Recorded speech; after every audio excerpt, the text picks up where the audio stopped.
بسم اللہ الرحمن الرحیم الحمد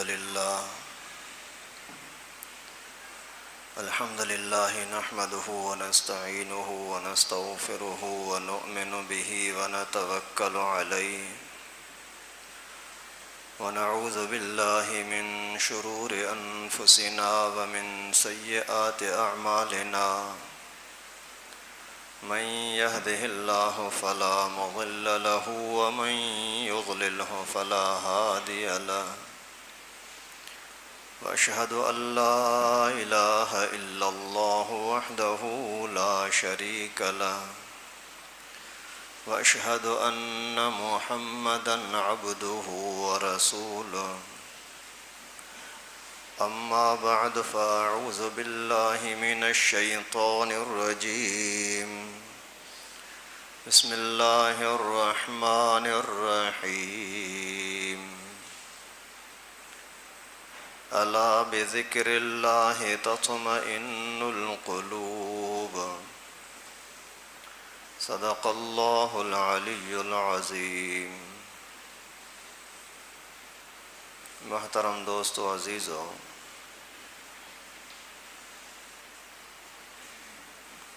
اللہ تبارک و تعالی نے کائنات کو انسان کے لیے، انسان کو عبادت کے لیے پیدا فرمایا ہے۔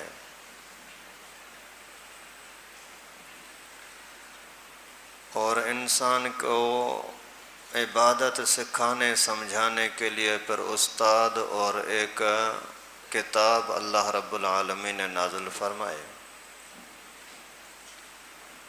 استاد کا نام محمد الرسول اللہ صلی اللہ علیہ وسلم اور کتاب کا نام قرآن مجید، قرآن حکیم، قرآن کریم۔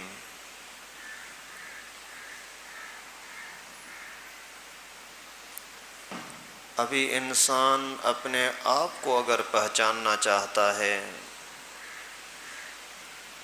اپنے آپ کو اگر پریشانیوں سے، ٹینشن سے بچانا چاہتا ہے تو اس کا علاج اور طریقہ کیا ہے؟ ظاہر ہے جس نے انسان کو بنایا ہے اسی سے پوچھا جائے، اور انسان کو بنانے والے اللہ نے وہ طریقہ ہمیں قرآن کے ذریعے سے دیا۔ یہ اللہ تعالیٰ کا بہت پیار اور شفقت ہے انسان کے ساتھ کہ اللہ تعالیٰ نے استاد بھی دیا جو پاک ہونے کے اندر، عمدہ اور اعلیٰ ہونے کے اندر اس کی کوئی مثال نہیں۔ کافروں نے بڑا زور لگایا رسول اللہ صلی اللہ علیہ وسلم کو داغدار بنانے کے لیے، لیکن ناکام ہوئے۔ اور کتاب بھی ایسا عظیم اللہ تعالیٰ نے ہمیں عنایت کیا کہ جس کی کوئی مثال نہیں۔ لوگوں نے بہت ہی اس کو مٹانے کی، بدلنے کی کوشش کی لیکن نہ کر سکے۔ یہ پیغام اللہ تعالیٰ کا ہمارے لیے محبت کا ایک مظہر ہے۔ جیسے کوئی بندہ اپنے بیٹا اس کا دور ہو، اس کو نصیحت کے لیے بار بار اس کے ساتھ رابطہ کرتا ہے، اس کو خط لکھتا ہے، میسج کرتا ہے، پیغام بھیجتا ہے، بھائی یہ کرنا، یہ کرنا، یہ کرنا۔ تو بچہ ہے، چھوٹا ہے، اپنے آپ کو اتنا نہیں سمجھتا جتنا میں تیرے بھلے برے کو سمجھتا ہوں، سوچتا ہوں۔ اس وجہ سے آپ میری باتوں کو مانتے رہنا، اسی میں خیر ہے۔ تو یہ ابو کا میسج کرنا، ابو کا بار بار نصیحتیں کرنا، اس کی رہنمائی، رہبری کرنا، یہ بچے کے لیے بہت ہی مفید ہوتی ہے۔ اسی طرح سے اللہ رب العالمین نے بندے کے ساتھ محبت کی خاطر یہ میسج اور پیغام دیا قرآن کی صورت میں۔ اور جتنی محبت زیادہ ہوتی ہے اتنی نظر اور اتنا ہی اس کی نگہبانی بھی زیادہ کی جاتی ہے۔ تو اللہ رب العالمین نے بھی 23 سال تک مسلسل مرحلہ وار جو بھی ایسا کام لوگوں نے کیا جس کام کے اندر ان کی رسوائی ہو سکتی ہے، پریشانی ہو سکتی ہے، اللہ تعالیٰ کی ناراضگی ہو سکتی ہے، اسی مناسبت سے ایک آیت، دو آیت، 5 آیت، ایک سورت، 2 سورتیں اس طرح نازل فرماتے رہے تاکہ انسان اپنے آپ کو پریشانیوں سے بچا سکے۔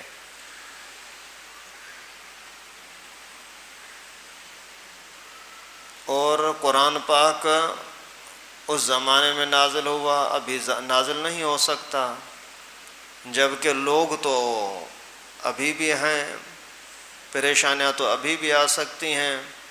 پھر اسی کا بھی اللہ تعالیٰ نے انتظام کر دیا، نبی کے بغیر کسی اور پر وحی نہیں آ سکتی، کیونکہ وحی کا بوجھ کوئی عام سینہ، عام دل، عام دماغ برداشت نہیں کر سکتا، اس کے لیے تو خاص نور چاہیے۔ وہ نور اللہ تعالیٰ نے رسول اللہ صلی اللہ علیہ وسلم کو عطا کیا۔ اور پھر ہمارے لیے 100 سال، 200 سال، 1000 سال بعد آنے والے لوگوں کے لیے بھی پھر رہنمائی کی ضرورت ہے، تو ان کے لیے پھر اللہ تعالیٰ نے چیلنج کر دیا کہ اس قرآن پاک کو کوئی تبدیل نہیں کر سکتا۔ جس انداز میں، جس طریقے سے اس زمانے کے اندر اللہ تعالیٰ نے قرآن پاک نازل کیا، پیغمبر کریم صلی اللہ علیہ وسلم نے لوگوں کو پڑھ کر کے سنایا، بالکل وہی طرز، وہی طریقہ آج تک صرف عرب نہیں، پوری دنیا کے کونے کونے کے اندر وہی طریقہ چل رہا ہے۔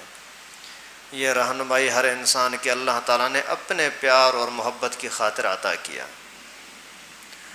اور اللہ تعالیٰ ہمارے ساتھ محبت کرتے ہیں، لیکن ہمیں بھی تو چاہیے نا کہ اللہ کے ساتھ محبت کریں۔ اللہ تعالیٰ کی محبت ہمارے ساتھ ہے، اس کی دلیل کیا ہے؟ ذرہ ذرہ یہ دلیل ہے۔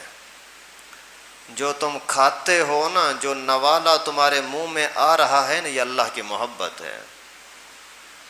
جو تم پانی پیتے ہو نا، یہ پانی پینا، یہ اللہ تعالیٰ کی محبت ہے، اللہ تعالیٰ کی محبت ہے۔ آپ جو آنکھوں سے دیکھ رہے ہو، یہ اللہ کی محبت کی نشانی ہے۔ آپ کے ہاتھ پاؤں کام کر رہے ہیں، یہ اللہ تعالیٰ کا پیار ہے۔ اگر ناراضگی ہو تو یہ چھین لیں، کیا کر سکتے ہیں؟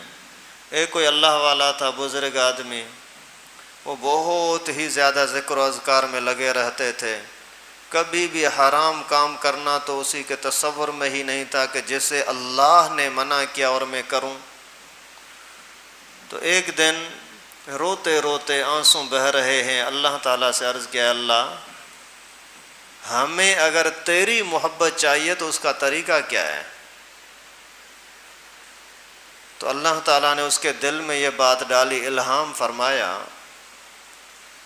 کہ اپنی دنیا کو بھی میرے حوالے کرو، اپنی آخرت کو بھی میرے حوالے کرو، تو میری محبت تمہیں مل جائے گی۔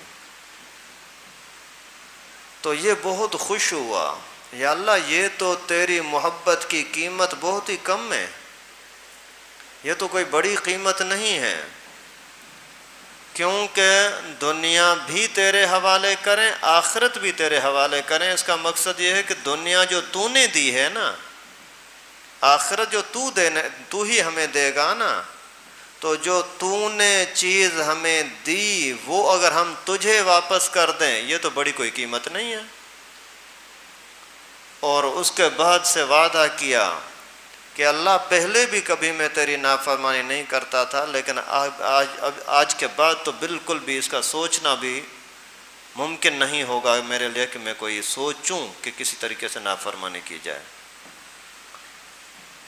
یہی بات اگر آدمی تھوڑا سا سوچے کہ واقعی اگر اللہ تعالی ہم سے پیسے مانگتا ہے کہ یہ پیسے میرے حکم پر مجھے خوش کرنے کے لیے اپنے رشتہ داروں کو دے دو، غریبوں کو،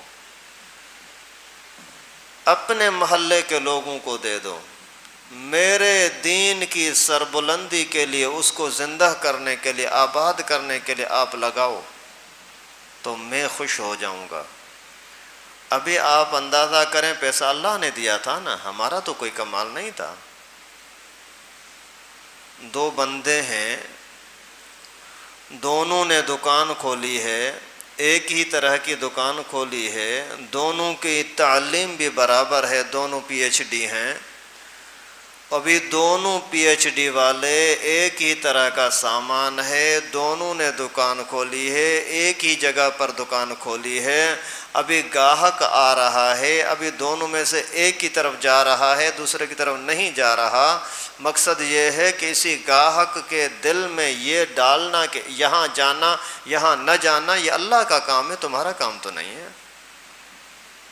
تو یہ رزق جو ملنا اللہ نے دیا نا، اگر اللہ تعالیٰ نے کوئی چیز ہمیں دی اور فرماتے ہیں کہ آپ میری رضا کے لیے اپنے رشتہ داروں پر خرچہ کر لیں، تو یہ ہمارا کوئی احسان تو نہیں ہوا اللہ پر، لیکن ایسی چیزوں کی وجہ سے بھی اللہ تعالیٰ کی محبت ملتی ہے۔ اگر اللہ تعالیٰ نے ہمیں یہ جسم جان دیا ہے، ہم ہر وقت اس کو کھانے پکانے میں کھانے وغیرہ میں لگا دیتے ہیں، اگر اس میں سے تھوڑا سا وقت نکال کر کے ہم اللہ کے راضی کرنے کے لیے، اللہ کی محبت کے لیے خرچ کرتے ہیں تو کون سی بڑی بات ہے؟ پیدا اللہ نے کیا نا۔ آپ کا اگر مزدور ہے، ملازم ہے، اس کے ساتھ اگر آپ کا طے ہوا کہ بھائی صبح کو 10 بجے سے لے کر کے رات کے 8 بجے تک میرے پاس کام کرنا ہوگا، اگر اسی 10 گھنٹوں میں سے اگر 1 گھنٹہ وہ آپ کو چھوڑ کر کے کسی اور دکاندار کا کام کرے تو یہ آپ کو برداشت نہیں ہے۔ بھائی تنخواہ مجھ سے لیتا ہے، معاہدہ تیرا میرے ساتھ ہے، تو وہاں کیوں کام کرتا ہے؟ برداشت نہیں ہے۔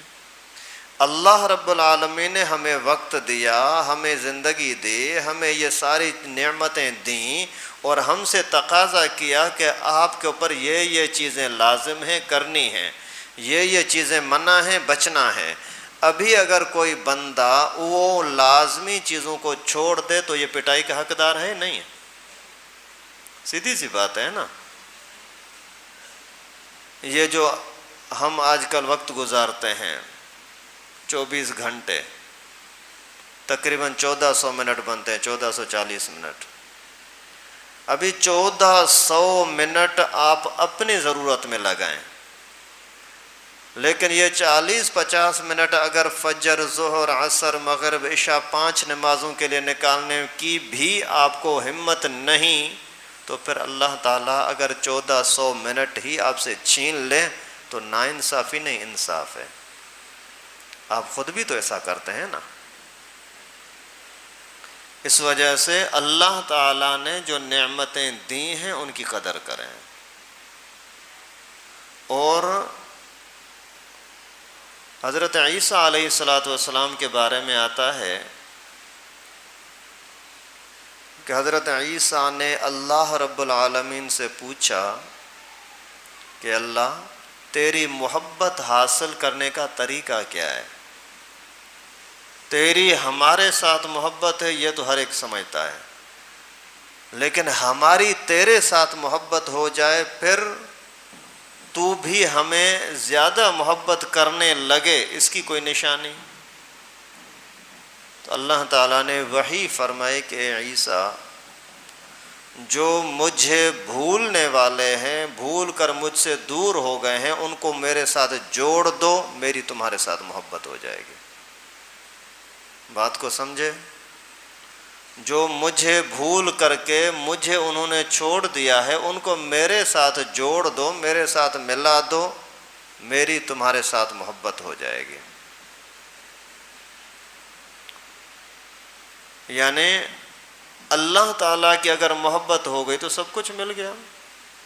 پیغمبر کریم صلی اللہ علیہ وسلم کا، انبیاء کرام کا، علماء کا، تبلیغی لوگوں کا، عام نیک لوگوں کا یہی تو کام ہوتا ہے کہ اللہ تعالیٰ کو جنہوں نے بھلا دیا ہے ان کو واپس جوڑنا، یہ اللہ کے پیار کو حاصل کرنے کا ذریعہ ہے۔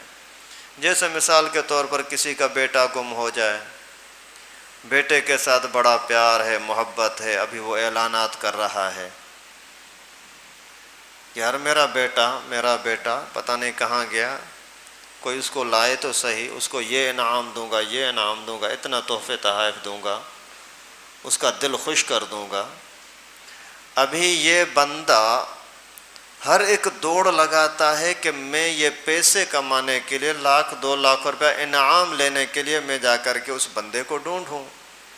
اگر آپ نے کہیں سے اسی بچے کو ڈھونڈ کر کے اس باپ کے سامنے پیش کیا تو ابو کو خوشی ہوگی؟ نہیں۔ اور وہ خوشی میں آ کر کے آپ کو انعام بھی دے گا اور اتنا آپ کی قدر کرے گا، اتنا آپ کو خوش کرے گا کہ آپ کا دل خوش ہو جائے۔ اگر آپ نے بھی اللہ رب العالمین کے کسی بندے کو جو دور چلا گیا ہے، فسق فجور میں، کفر میں، برائی میں، شرک میں، بدعت میں، گناہوں کی طرف چلا گیا ہے، اسی کو اگر کھینچ کر کے لاؤ گے نا تو اللہ تعالیٰ کو بھی آپ کے ساتھ پیار کریں گے، آپ کو انعام عطا کریں گے، اور وہ اسی انعام کا نام ہے سکون قلب۔ اللہ بذکر اللہ تطمئن القلوب، اللہ کے ذکر سے، اللہ کے دین سے، اللہ کی تابع داری سے دلوں کو سکون ملتا ہے۔ اس وجہ سے یہ جو مولوی بیچارے روز روز آپ کے پیچھے پڑے رہتے ہیں، بھائی یہ مسئلہ یہ نہ کرو یار، ناجائز گناہ ہوگا، یہ نہ کرو بھائی، اس کے اندر رسوائی ہوگی، بھائی اس کی وجہ، اس کا تو بہت بڑا گناہ ہے، اس کے اندر بہت بڑا ثواب ہے، یہ بتانے کی کیا لالچ ہے؟ صرف یہی لالچ ہے کہ بھولے ہوئے بندے کو اگر اللہ کے ساتھ جوڑ دیا، نافرمان کو اگر نافرمانی سے بچا لیا تو اللہ تعالیٰ کا آپ کے ساتھ پیار ہو جائے گا۔ اللہ تعالیٰ ہم سب کو بھی ایسا جذبہ، ایسی توفیق نصیب فرمائے۔ پھر شیطان تو شیطان ہے نا، ان الشیطان للانسان عدو مبین، کھلا دشمن، چھوٹا موٹا نہیں، بڑا خطرناک قسم کا دشمن۔ وہ کب برداشت کرے گا کہ کسی انسان کو عزت ملے؟ آپ کے محلے کے چھوٹے موٹے کوئی دشمن ہوتے ہیں، وہ برداشت نہیں کرتے کہ کسی کو عزت ملے۔ تو شیطان جس نے اللہ تعالیٰ کے ساتھ مقابلہ کیا، ظالم نے، کہتا ہے کہ میں تیرے لوگوں کو بگاڑ دوں گا، تیری عبادت نہیں کریں گے، بہت کم ہوں گے ماننے والے۔ تو اس کو تو برداشت نہیں ہوگا کہ آپ کو دین کی طرف آنے دے، پھر وہ بہانے بناتا ہے، یار ملاؤں سے دور رہے گا اچھا ہے، قرآن سننے میں کیا رکھا ہے، حدیث سننے میں کیا رکھا ہے۔ یہ مولویوں کی تو وہی پرانی باتیں ہوتی ہیں، تبلیغی تعلیم میں بیٹھنے میں کیا فائدہ، آدھے گھنٹے تک تو مولویوں کا بیان سنے گا، فائدہ کچھ بھی نہیں ہوگا۔ نیٹ چلاؤ نا موبائل میں، بہت کچھ پوری دنیا گھوم کر آئے گا۔ ہو رہا ہے نہیں ہو رہا؟ ہر گھر کے اندر کتنے کتنے موبائل پڑے ہوئے ہیں، ہر ایک اپنے دھندے میں لگا ہوا ہے، نماز کا ٹائم نہیں مل رہا، موبائل میں لگا ہوا ہے، اپنے کسی غیر ضروری کاموں میں لگا ہوا ہے، اللہ کے لیے دین سننے کے لیے اس کو ٹائم نہیں ہے۔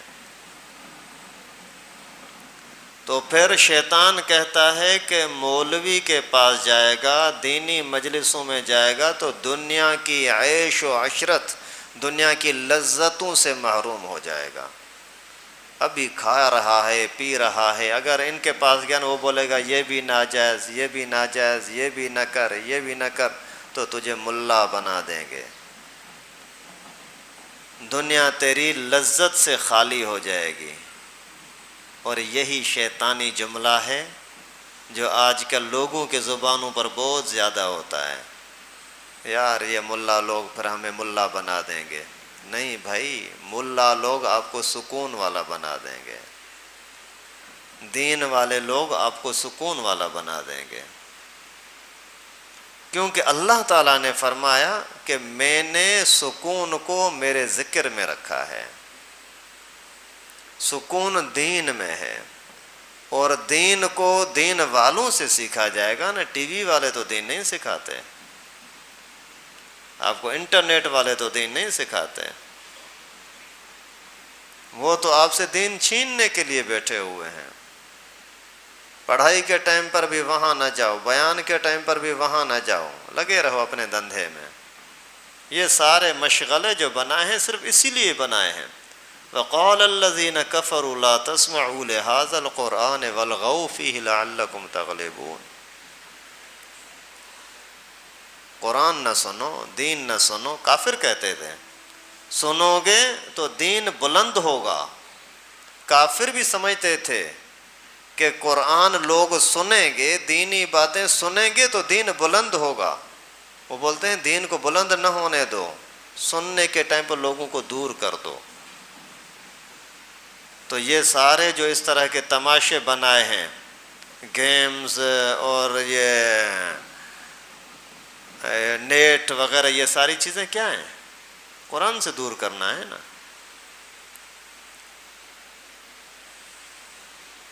تو ایک بزرگ نے ایک واقعہ لکھا ہے کہ مولوی لوگ، علماء لوگ دنیا کو بے لذت نہیں لذت والا بناتے ہیں۔ وہ آپ کو گناہ سے دور نہیں کراتے، گناہ کی حقیقت تمہیں بتاتے ہیں، گناہ کی حقیقت بتاتے ہیں۔ گناہ ہے کیا؟ تو جو آنکھوں کی لذت میں لگا ہوا ہے نا، کہ آنکھیں غلط چلا کر کے مزے لے رہا ہے، حلال حرام کی پرواہ کیے بغیر دبا کے کھا رہا ہے، بس کپڑا اچھا ہونا چاہیے، حلال حرام کو چھوڑو، پیسہ زیادہ آنا چاہیے، حلال حرام کی پرواہ نہیں۔ تو یہ آپ کو جو ظاہر میں گناہ اچھا لگتا ہے نا، یہ اصل میں ایسا ہے جیسے خارش میں مزہ آتا ہے۔ کسی جگہ پر اگر خارش ہو تو اسی کو جیسے ہی آپ حرکت کرو گے نا، خراش کرو گے تو آپ کو مزہ آئے گا۔ جتنی زیادہ خارش کرو گے اتنا زیادہ مزہ آئے گا۔ آپ سمجھو گے کہ ابھی یعنی ایسے آدمی اس میں مست ہو جاتا ہے۔ پھر جب گھنٹہ 2 گھنٹہ گزرتا ہے، پھر وہ سوچتا ہے ارے یہ تو خون نکل آیا، یہ تو زخم گہرا ہو گیا، یہ تو خون زیادہ ہو گیا، پیپ نکلنے لگا۔ پھر ابھی وہ ذرا سی آپ کو خراشنے کا مزہ زیادہ آپ کو ذلیل کرتا ہے، نقصان دیتا ہے۔ اسی طریقے سے گناہ کرنے کے ٹائم پر تو آپ یہ سمجھتے ہو کہ واقعی سکون ہے، لیکن اس کا نتیجہ جتنا برا نکلتا ہے نا، دنیا سے بھی سکون گیا تو آخرت کی پریشانی الگ سے۔ اس وجہ سے آپ جڑو گے تو فائدہ ہے۔ ایک شخص تھا اس طرح سے، وہ سرکاری کوئی ملازم تھا، وہ کالج کی لڑکیاں ان کے گھروں سے لے کر کے اور کالج تک لے آتا تھا، جیسے گاڑیاں ہوتی ہیں گورنمنٹ کی، گھومتی رہتی ہیں، بھائی یہ فلاں کالج کی فلاں کالج کی۔ تو اتفاق سے کسی دوست نے اس کو بولا یار آج جاؤ، آج چلتے ہیں، ایک بیان ہے اس میں چلتے ہیں۔ یہ پہلے تو مان نہیں رہا تھا، چھوڑو یار مولویوں کی باتیں۔ اس نے اللہ تعالیٰ سے دعائیں کی کہ اللہ اس کو دل میں ڈال دے، کسی طریقے سے وہ اس کو لے آیا۔ جیسے اس بزرگ کی مجلس میں بیٹھا تو اللہ تعالیٰ کی قدرت ہے نا، جیسے مقناطیس ہوتا ہے نا، وہ کھینچتا ہے، اسی طرح صحبت بھی اپنے طرف کھینچتی ہے۔ اگر آدمی ادب کے ساتھ، محبت کے ساتھ بیٹھے تو اللہ تعالیٰ اس کو کھینچتے ہیں۔ ابھی آپ جو گھر سے جلدی نکل کر کے یہاں پہنچے، کیوں؟ کسی نے آپ کو بولا کہ جاؤ وہاں پہنچو؟ نہیں، لیکن اللہ تعالیٰ کی طرف سے یہ دل کے اندر بات آ جاتی ہے کہ ہم اسی قرآن کو، دین کو سننے کے لیے جائیں، اور اللہ تعالیٰ سے دعا بھی کیا کریں۔ اللہ تعالیٰ نے ظاہری طور پر ہمیں مسجد میں، دین میں جڑنے کی توفیق بخشی ہے، تو ہمارے باطن کو بھی صحیح کر دے اور اپنی بارگاہ میں قبول بھی فرما دے۔ خیر وہ اس کو لے گیا۔ اتفاق سے بزرگ کی باتیں بھی اسی طرح کی نصیحت کی چل رہی تھیں، بھائی گناہوں میں مزہ نہیں، گناہوں سے اپنے آپ کو بچاؤ، دنیا بے لذت نہیں لذت والی بن جائے گی، گناہوں کے اندر لذت خراب ہوتی ہے اور پریشانیاں ہوتی ہیں۔ اللہ کی قدرت اسی کو ذکر کرنے کی توفیق مل گئی۔ جو بزرگ نے کچھ باتیں کی وہ بھی گھر میں جا کر کے وہ اللہ اللہ کرنے لگا۔ آہستہ آہستہ پھر آ کر کے خود ہی اسی استاد کے پاس بولا، حضرت میرا کام یہ ہے کہ میں لڑکیوں کو گھروں سے لے کر کے اور کالج لے جاتا ہوں، اور مجھے وہاں سکون نہیں آ رہا، کیونکہ وہ شیشے سے میری نظر ہوتی ہے یہاں یہاں یہاں، پھر ہر وقت گھر میں آ کر کے سوتا ہوں تو بھی وہی لڑکیاں میرے دماغ میں ہوتی ہیں۔ کیا کروں؟ تو اس نے بولا کہ بھائی اپنے ڈیوٹی کو، اپنی نظر کو تھوڑا سا کنٹرول کرو۔ آخر اسی نے جا کر کے اپنے افسر کو بولا حضرت میں نوکری تو کرتا ہوں لیکن ایک مہربانی کرو، آپ میری ڈیوٹی کسی اور جگہ پر لگا دیں۔ اس نے بولا ٹھیک ہے کوئی مسئلہ نہیں ہے۔ ابھی اس نے ڈیوٹی اپنی تبدیل کروا دی اور ڈیوٹی اس کی یہ لگا دی کہ وہ جو سرکاری بنگلے تھے وہاں چوکیدار بنا کر کے بٹھا دیا کہ یہاں کرسی رکھ کر کے بیٹھ جایا کر۔ ابھی وہاں بیٹھتا تھا، اسی صحبت کی وجہ اثر یہ ہوا کہ اس نے داڑھی بھی رکھ لی، سر بھی ڈھانپ لیا، ہر وقت انگلیوں پر اور تسبیح پر اللہ اللہ بھی کر رہا ہے، ذکر و اذکار کر رہا ہے۔ اللہ کی قدرت، بعد کچھ دنوں کے بعد وہی بندہ آ کر کے اسی بزرگ کو کہتا ہے کہ حضرت اللہ کے فضل سے اتنا بڑا مجھے سکون ملا ہے، اتنے مجھے میری زندگی کے اندر مزہ آیا ہے کہ کبھی میں نے یہ سوچا بھی نہیں تھا۔ پہلے میں ہر وقت پریشان ہوتا تھا، گھریلو لحاظ سے پریشان، نیند کے اعتبار سے پریشان، ہر وقت خیالات دماغ کے اندر چل رہے ہوتے تھے، لیکن ابھی ایسا سکون کے ساتھ بیٹھا ہوا ہوں، جب تک میں ذکر نہیں کرتا مجھے مزہ نہیں آتا۔ ذکر کرنے میں اتنا اللہ تعالیٰ نے مجھے مزہ دیا ہے۔ اور پہلے جب گاڑی چلاتا تھا تو راستے میں بھی ذلیل ہوتا تھا، ابھی اگر 1 منٹ آگے پیچھے ہو گیا تو بھی باتیں سننی پڑتی تھیں۔